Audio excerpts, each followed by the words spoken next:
나누겠습니다. 어떤 분야에서 어떤 독보적인 위치에 이른 사람들의 공통점을 보면 어떤 열정이 대단한 것이죠. 열정, 불같은 열정을 가지고 있다는 것입니다. 그리고 그 진짜 열정은 시간이 지나도 사그라들지 않는 것, 그게 진짜 열정이죠. 순간 이렇게 뜨거웠다가 식는 것은 진짜 열정이 아닙니다. 또 그 열정은 역경과 시련이 부딪히면 멈추는 것이 아니라 계속 나가는 것, 그게 열정이죠.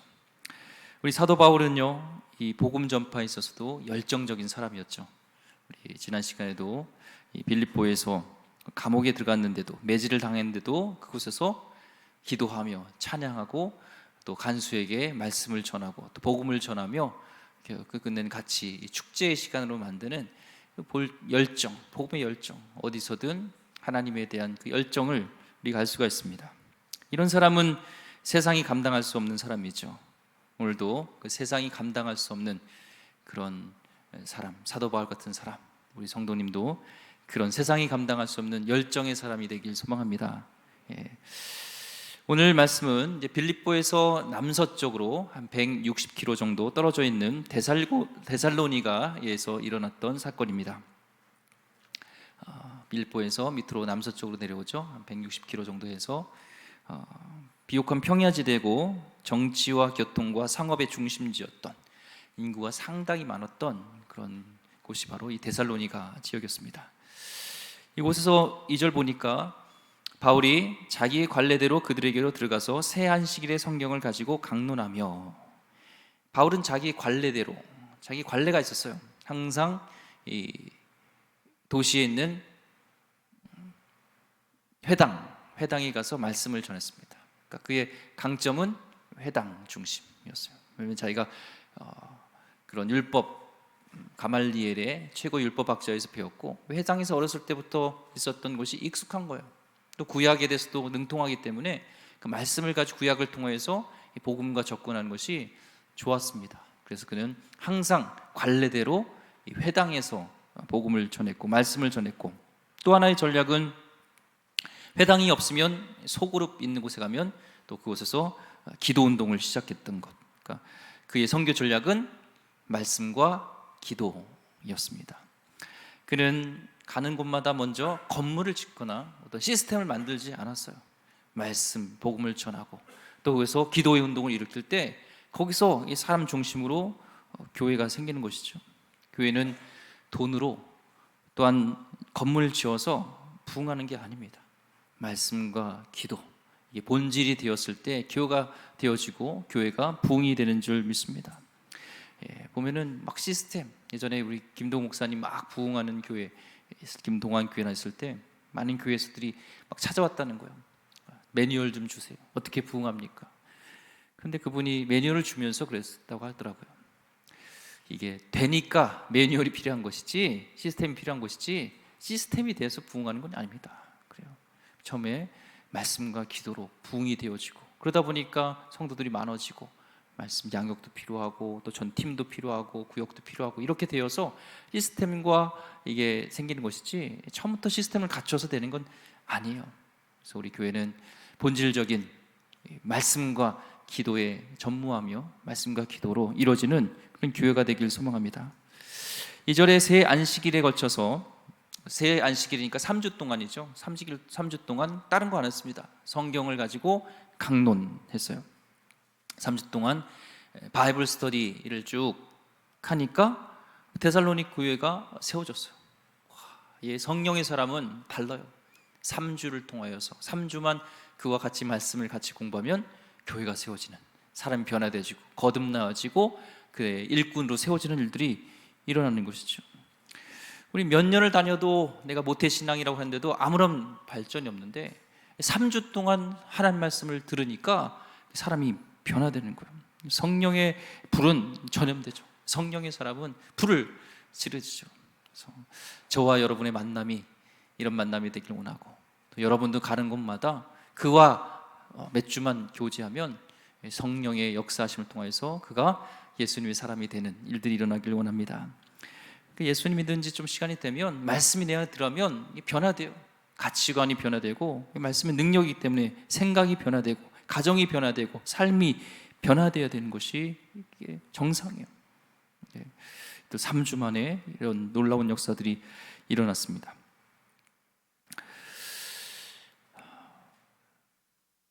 3주 동안 데살로니가에서 말씀을 전하니까 3절, 뜻을 풀어 그리스도가 해를 받고 죽은 자 가운데서 다시 살아날 것을 증언하고 이르되 내가 너희에게 전하는 이 예수가 곧 그리스도라 하니. 그 3주 동안 말씀의 핵심은 그거였습니다. 그리스도가 해를 받고 뭐예요? 십자가, 죽으심, 십자가의 의미, 대속함, 십자가가 나와 무슨 상관이 있는가, 또 그 죽은 자 가운데 살아나신 것, 다시 살아날 것, 부활을 예수님의 십자가와 부활의 복음을 전한 것이 증언했다고 되어 있습니다. 증언이에요. 설명이 아니라 증언이에요. 설명과 증언의 차이는 뭐예요? 설명은 내가 그냥 이론적으로 아는 것을 얘기하는 게 설명이지만, 증언은 내가 경험한 거예요. 그러니까 역사가 일어나는 것이죠. 성경 공부가 파워풀하지 않는 이유는 말씀에 대한 체험이 없이 내가 들으니까 그게 역사가 없죠. 파워풀하지 않죠. 내 말씀에 전하는데 내가 체험한 이 말씀을 가지고, 내가 체험한 십자가와 내가 체험한 정말 부활의 예수님이 내 안에 경험되어질 때, 그것은 설명이 아니라 증언하게 되어 있습니다. 사람은 설명이보다 증언되어질 때 변화되는구나 라는 것을 알 수가 있어요. 아브라함의 아들이 누구고 나사렛 동네가 어디고, 이게 성경 공부가 아니에요. 파워풀한 것은 한 말씀이어도 그 말씀이 내 삶 가운데 부딪히고 그것이 경험되어서 정말 이 말씀이 살아 역사하는구나, 그것이 체험되어질 때 능력의 말씀이 날 변화시키죠.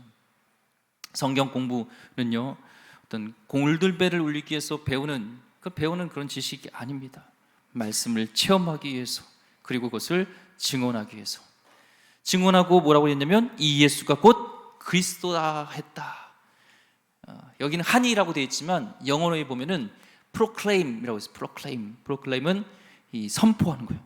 예수가 메시아다. 너희들이 그렇게 바랬던 구약의 유대인들이 바랬던 그 메시아, 그분이 바로 예수 그리스도라고 설명이 아니라 선포해버린 겁니다. 말씀을 증언하고 결론은 예수가 구주시다라는 것을 선포하는 것이죠. 우리가 전도가 무기력한 것은 우리 가운데 자신감과 확신 속에서 선포해야 돼요. 믿어주세요 제발 좀, 이게 아니라 예수는 선포, 하나님의 독생자 예수, 그분은 존귀와 영광과 찬양받기에 합당하신 분이라는 것을 우리가 확신한 속에서, 그분이 예수 그리스도시고 그분이 우리를 구원하신 분이시고 그를 믿어야 구원받는다는 것이 우리가 확신되어져서 그것이 선포되어질 때 능력이 나타납니다. 4절, 그 중에 어떤 사람 곧 경건한 헬라인의 큰 무리와 적지 않은 귀부인도 고난을 받고 바울과 실라를 따르나. 이 선포된 말씀과 증언을 통해서 경건했던 헬라인도 무리도, 또한 적지 않은 귀부인들도 바울과 실라를 따랐다는 것은 예수님을 믿었다는 것이죠. 이 말씀이 능력이 있어요.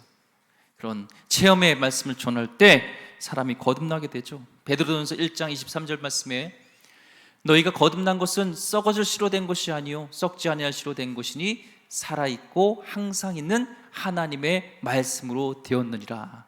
아멘. 이게 말씀이 내 안에 들어오시고 성령이 내 안에 역사하실 때 이게 믿어지는 거죠.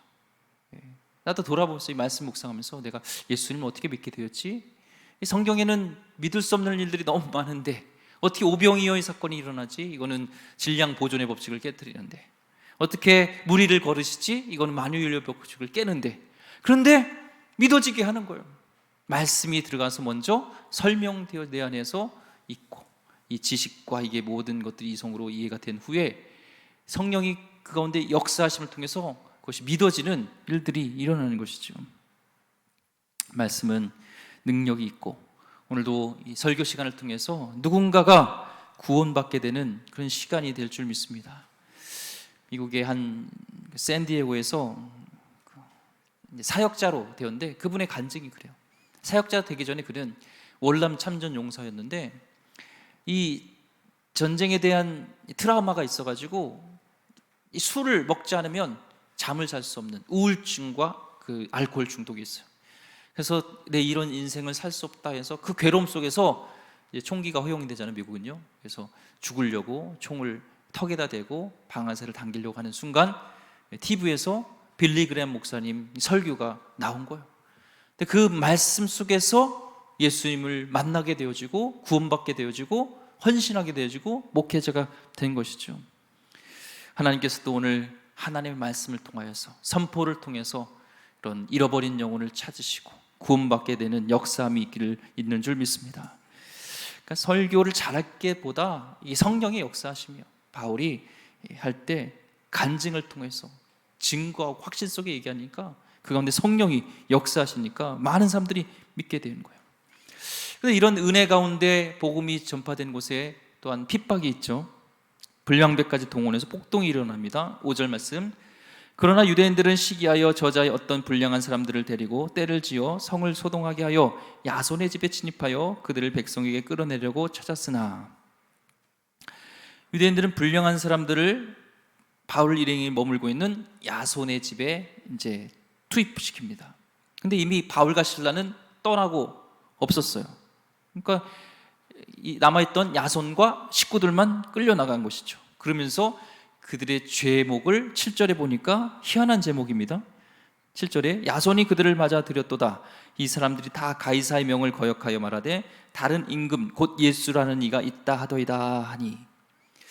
로마는 종교에 대해서는 관대해요. 그래서 다른 종교에서 얘기하는 것에 대해서는 설파하는 것은 죄라고 할 수 없어요. 그런데 이 황제에게 반역하는 것, 나라에 반역하는 죄는 무서운 죄로 다스렸습니다. 그러니까 이 종교 전하는 거로는, 종교로는 이게 안 얽히니까 이게 정치범, 반역한 것이죠. 항상 이 사람들이 항상 거는 게 가이사랴 로마 황제랑 연관시켜서 반역으로 죄를 거죠. 예수님도 십자가에 못 박을 때 빌라도가 주춤주춤하니까 그를 놓아주면은 당신은 가이사랴의 충신이 아닙니다 하니까 그 말에 놀래가지고 이제 예수님을 십자가에 내준 것처럼 계속 이 정치적으로 반역으로 몰아갑니다. 복음을 전하는 거하고 이 로마 황제하고 반역하는 거는 전혀 상관이 없죠. 예수님은 나의 왕국은 이 땅이 아니라 라고 분명히 얘기했잖아요. 그럼에도 예수님의 문제와 정치와 이슈화시켜요. 사단은 계속 이 세상 권력을 이용할 때, 핍박할 때 이런 패턴입니다. 사람과 군중을 막 소동시키고 그것을 다른 것 말고 정치화시키고 이슈화시켜서 안티 기독교 여론을 이렇게 조장해가지고 고발하게 되고 폭력적인 행동을 하게 되는 것이죠. 빌립보에서도 그랬고 또 데살로니가에서도 그런 똑같은 마찬가지 그런 일들이 있고, 또 여기에 맞장구 쳐주는 관료들이 같이 힘을 합습니다. 관리들이 힘 있는 것 같지만 힘이 없어요. 사실은 눈치를 보죠. 관중들의 눈치를 보고 윗사람의 눈치를 봅니다. 하지만 하나님의 사람들은 힘이 없어도 담대하죠. 천지를 다스리는 주님이 우리의 아버지시니까. 이런 핍박 후에는 사단의 배후에는 사단이 있어요. 사단이 있죠. 데살로니가전서 2장 18절 말씀에 그러므로 나 바울은 한 번 두 번 너에게 가고자 하였으나 사탄이 우리를 막았도다. 데살로니가 교회가 부흥하려고 하니까 사단이 계속 방해하고 막는 것이죠. 이걸 각오해야 됩니다. 이 데살로니가 교회에서 이제 바울과 실라가 쫓겨나서 이제 80km 남쪽으로 내려온 이제 베네아로 갑니다. 사진 보면 데살로니가에서 한 80km 정도 가게 되죠. 당시엔 차가 있는 것도 아니고 고속도로가 있는 것도 아니고 그냥 도적을 만날 수도 있고 여기까지 80km를 간다는 것이 쉬운 일은 아닙니다. 더군다나 이 베레아는 데살로니가보다 한마디로 시골틱한 그런 곳이에요. 인구도 저 많지 않고 또 잘 나가는 그런 도시는 아니었습니다. 그런데 이 도시의 사람들은 복음에 대해서 더 이렇게 열려 있었어요. 11절 보니까 베레아에 있는 사람들은 데살로니가에 있는 사람보다 더 너그러워서 간절한 마음으로 말씀을 받고 이것이 그러한가 하여 날마다 성경을 상고함으로. 데살로니가 사람들이 얼마나 사나웠던지 이 사도행전을 기록한 누가는 오히려 베레아 사람들은 데살로니가에 있는 사람들보다 더 너그러웠다라는 거예요. 한마디로 비교해 보니까 데살로니가 사람 비해서는 천사야. 너무 너그럽고 마음이 좋아. 핍박하지도 않고. 얼마나 힘들었는지를 알 수가 있죠. 그리고 또 이 사람들은 간절한 마음으로 말씀을 받았대요. 설교할 때 막 건성건성 듣고 하품하고 이게 아니라 영적인 목마름을 가지고 이렇게 말씀을 막 흡수했죠. 저도 그런 경험이 있지만 서울의 한 이제 유명한 목사님이 지방에 이제 청년부의 설교를 이제 초청으로 간 거예요.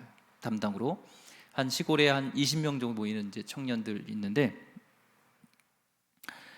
눈이 막 부릅뜨릅 뜨고 말씀을 받아들인 거예요.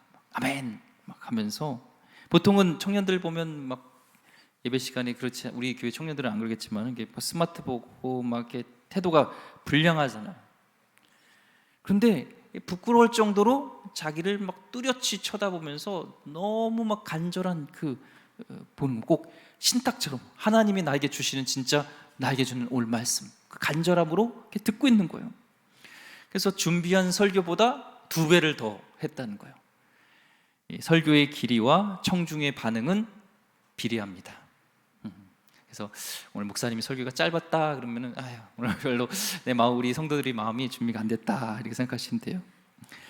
집회를 한 후에 이제 다과를 하면서 이제 질문을 받는 시간인데도 꼭 이 연예부 기자가 연예인을 만나서 인터뷰하는 것처럼 그렇게 막 간절함으로 막 실수 없이 질문도 하고 막 받아 적고 막 그런 간절함이 있는 거.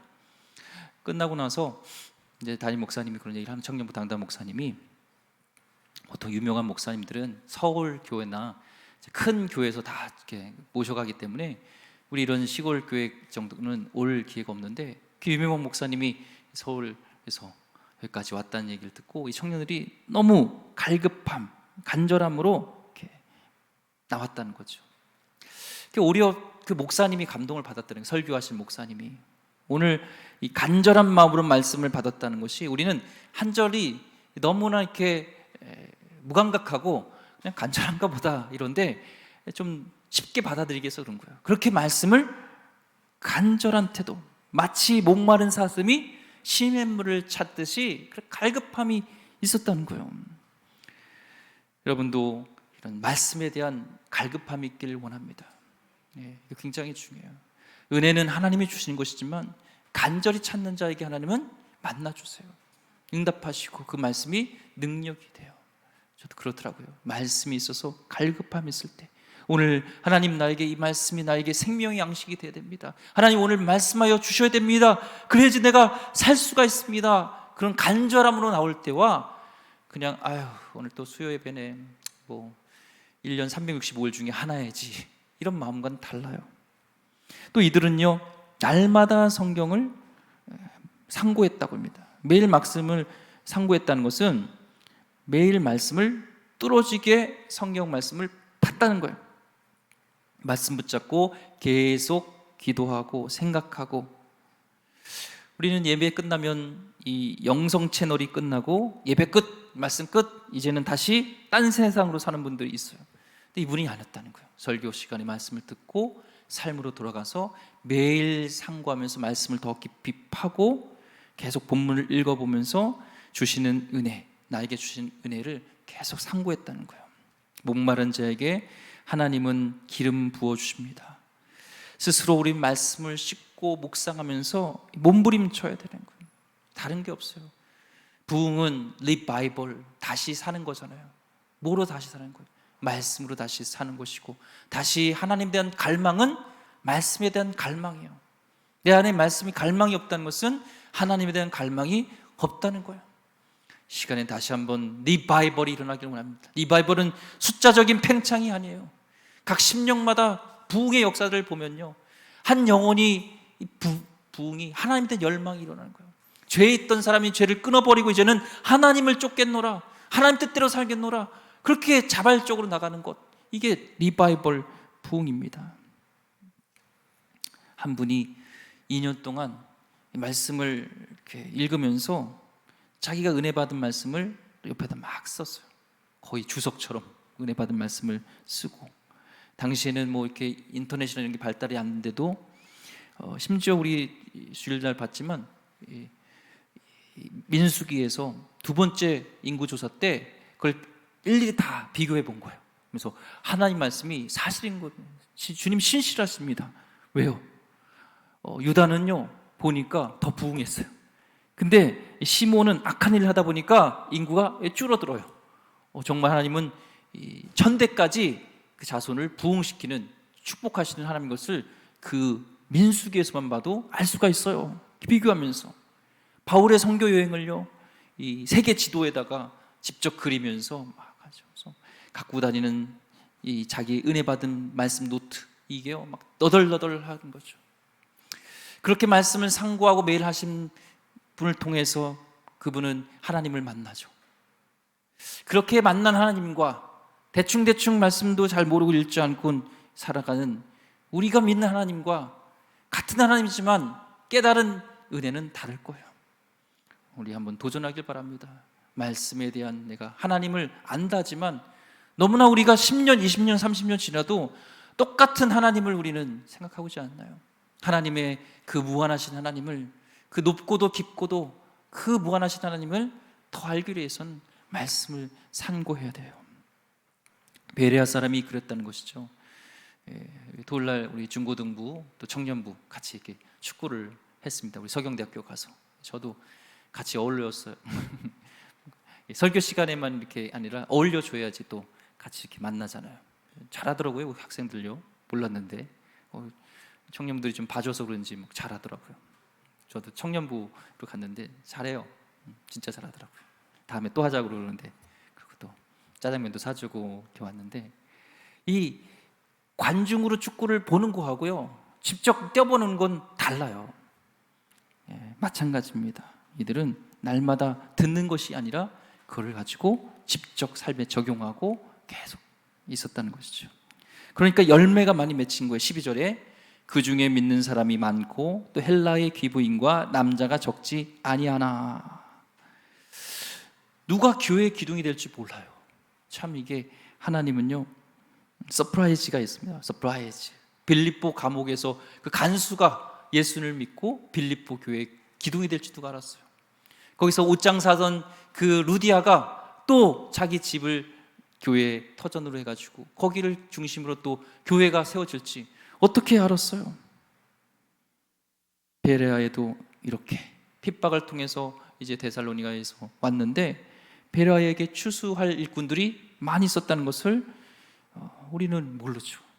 그러니까 전도할 때 오늘 이 말씀을 생각하면서 우리는 나가야 돼요. 전도와 선교가 두렵 것 같지만 하나님이 예비하신 영혼이 있다, 추수할 일꾼이 있다. 하나님 문을 닫으면 또 열리는 대로 가서 거기서 우리 때를 얻든지 뭐든지 말씀을 전하고 나가면 거기에 추수하게 돼서 이게 있게 된 성경 말씀에 누가복음에도 있잖아요. 이게 익은 열매들이 있다는 거예요. 물론 심는 자도 있고 뿌리는 자도 있지만 나는 잘 못하면 그 열매 맺힌 거를 거두기만 하면 돼요. 찔러보는 것이죠. 예수에 대해서 얘기하면 관심이 있고 교회에 대한 관심이 있으면 이게 이것구나 하고 거기서 말씀을 전하고 내가 믿은, 내가 만난 하나님을 간증하는 일들이 있을 때 거기서 하나님이 추수할 일꾼들이 생기는 겁니다. 막 논쟁하려고 하고 막 교회 안 와 그러지 마시고 기도하면서 삶 속에서 모범을 보이다가 하나님이 감동이 줄 때 하나님을 전하는 그런 담대한 일 있을 때 하나님 추수할 일꾼들을 이렇게 보내줄 줄 믿습니다. 바울이 이렇게 열정을 가지고 복음을 전하고 있으니까 사단도 열정을 가지고 일하고 있어요. 데살로니가에 있었던 사람들이 핍박했던 사람이 베레아까지 몇 킬로라고 했죠? 80km 떨어진 데를요 차도 없는데 여기까지 왔어요. 와, 이 핍박의 특심이 열심이 특심이에요. 사람의 힘이 아니라 사단이 시키니까 이렇게 하는 거죠. 어떻게 사람이 돈도 안 주는데 80km까지 와서 또 핍박하러 올 수 있겠습니까? 13절에 보니까 데살로니가에 있는 유대인들은 바울이 하나님 말씀을 베라에서도 전하는 줄 알고 거기도 가서 무리를 움직여 소동하게 하거늘. 전쟁 매뉴얼에도요 그런 게 있어요. 그 적군이 막 발악하는 곳은 거기는 중요한 게 있다는 거예요. 거기가 무기 창고가 있다든지 뭔가 요점으로 중요하다는 거예요. 그러니까 적군이 거기를 막 강렬하게 막 대항하는 것이죠. 전략적 요충지가 된 것처럼 이 사단이 이 데살로니가 있는 사람들까지 동원해가지고 막 베레아에서 핍박하는 이유는 여기가 뭔가 중요한 게 있는 거예요. 뭐가 중요해요? 하나님의 준비된 영혼들이, 추수할 영혼들이 많았다는 것이죠. 그래서요, 귀 쓰일 분은 또한 영적 전쟁이 많이 있어요.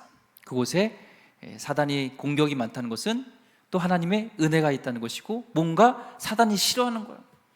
나도 마찬가지입니다. 하나님이 일을 하려고 하면은 이제 핍박이 있어요. 어려움이 있어요. 이제 좀 하나님을 일해서 하려고 하는데 뭐가 잘 안 돼요. 그때 나도 이제 사단이 나를 요주 인물로 보고 있구나.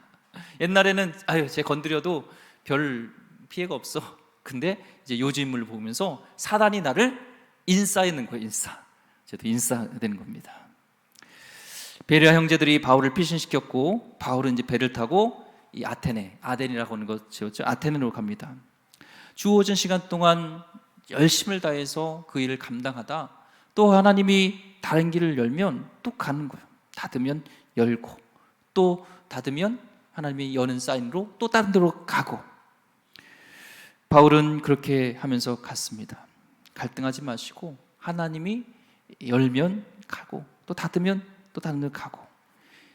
이제 닫으시고 연 아덴에 가서도요, 다음 주에 보면 알겠지만 놀라운 부흥의 열매들이 또 맺힙니다. 이 데살로니가 사람들은 싸웠죠. 천하의 바울과 실라도 힘들어서 도망가야 되는 상황이었습니다. 오죽했으면 베라에 오니까 살 것 같다 하면서 누가는 여기 사람들은 훨씬 너그럽다 얘기를 합니다. 처음 믿을 때는 깐깐한 사람들이 있어요. 오히려 더 복음에 대해서 거절하고 그런 사람이 있는데 그건 몰라요. 하나님이 어떤 열매를 맺게 할 줄은 모릅니다. 왜요? 지금 우리가 서신서 보면 힌트가 있죠. 혹시 베레아서라고 들어보셨나요? 성경 신약에서 베레아서 없죠. 근데 데살로니가 전후서 들어보셨나요? 있죠. 그건 뭐예요? 거기에 교회가 세워졌다는 거예요. 베레아에서는 없지만 데살로니가에는 교회가 세워졌다는 것을 알 수가 있습니다. 데살로니가전서 1장 6절 7절 말씀에 또 너희는 많은 환난 가운데서 성령의 기쁨으로 말씀을 받아 우리와 주를 본받은 자가 되었으니 그러므로 너희가 마게도냐와 아가야에 있는 모든 믿는 자의 본이 되었느니라. 와, 그리스도 반도 전체에 이 데살로니가 있는 교회가 벤치마킹만 할 만한 그런 교회가 되었다는 거예요. 핍박이 있고 베레아까지 와서 이렇게 핍박했던 그곳에 하나님의 역사는 역설적으로 복음의 씨앗이 심겨져서 그 사람들이 회개하고 돌이키고 하나님의 교회가 세워졌다는 겁니다. 이 터프한 데살로니가 지역에 하나님의 교회가 세워질 줄 누가 알았겠습니까? 그래서 우리는 함부로 판단하지 말아야 돼요. 우리가 알지 못하는 아름다운 열매를 맺을 수 있다. 핍박하는 곳에 하나님의 역사가 일어날 수 있다는 것을 우리가 생각해야 됩니다. 핍박이 있었지만, 공권력에 동원된 핍박이 있었지만 복음의 씨앗은 꺼지지 않았어요.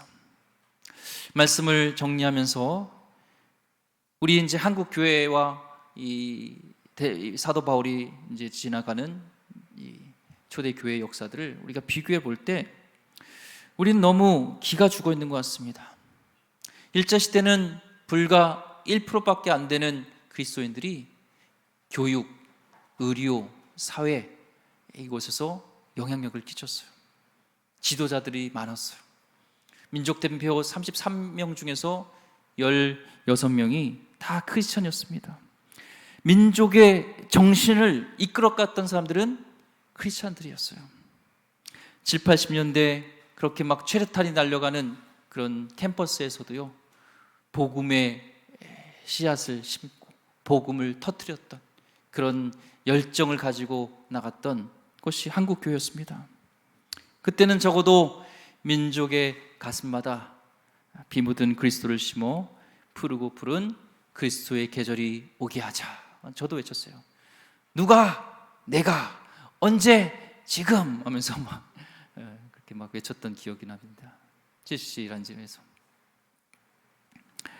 복음으로 나라 운명을 바꾸겠다는 열정과 비전이 있었습니다. 근데 오늘날 기독교는요, 너무 기가 죽어 있습니다. 일부 잘못된 목회자로 인해서 안티기독교가 강해졌다고 해서, 핍박이 있다고 해서 우리는 기가 죽을 필요는 없습니다. 교회가 잘못을 한 것을 잘했다는 것이 아니에요. 그러나 우리가 세상 앞에서 기죽을 이유는 없습니다. 예수 믿는 사람이 잘못한 것이지 예수님이, 복음이 잘못된 것은 절대로 아닙니다. 그분은 찬송과 존귀와 영광을 받기에 합당하신 분이십니다.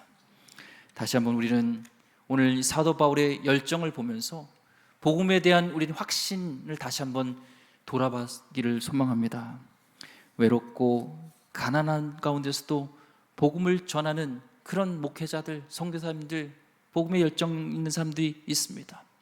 여전히 가난한 자를 돕는 60에서 70%는 교회와 연결이 다 되어 있는 곳입니다. 우리가 기죽을 이유가 없습니다. 한국 교회 아직 죽지 않았습니다. 우리 가운데 다시 한번 영적 야성을 회복해야 될 줄 믿습니다. 바울과 실라를 움직였던 성령님은 지금도 살아 역사하고 계시고 영적 담대함을 우리에게 주실 것입니다. 다시 한번 복음과 열정을 가지고 나가는 성도님 되어서 예수 믿는 것을 당당하게 여기며 어디든지 예수님을 전할 수 있는 복음에 대한 열정, 다른 열정보다 복음에 대한 열정, 주님에 대한 열정이 뜨거워지는 하나님의 거룩한 백성 되기를 주의 이름으로 축원드립니다. 기도하겠습니다. 하나님, 데살로니가 베레아에서의 그런 핍박, 데살로니가 사람들이 베레아까지 와서의 핍박이 있었지만 하나님, 그 복음의 열정을 바탕으로 뿌린 씨앗들이 데살로니가 교회가 탄생되어지는 놀라운 역사가 일어났고, 베레아에서도 많은 유대인들과 또한 여인들이 복음을 받아들이는 놀라운 역사들이 있었습니다. 하나님, 한 사람의 복음의 열정이 놀라운 역사를 이뤘던 것처럼 하나님, 복음에는 문제가 없으며 예수님은 문제가 없습니다. 내 안에 복음을 부끄러워하고 예수님을 부끄러워하고 하나님을 믿는 것을 부끄러웠던 것이 있다면 다시 한번 하나님 돌이키게 하여 주셨고, 다시 한번 내 안에 복음에 대한 열정과 주님에 대한 사랑과 열망이 뜨거워지는 우리 모두 되게 하여 주시옵소서. 한국 교회가 다시 한번 복음에 대한 열정이 식지 않기를 원하며 민족을 변화시키고자 하는 그 비전이 다시 되살아나는 놀라운 그런 나라가 있게 되게 하여 주옵소서. 귀하신 예수 그리스도 이름으로 기도드립니다.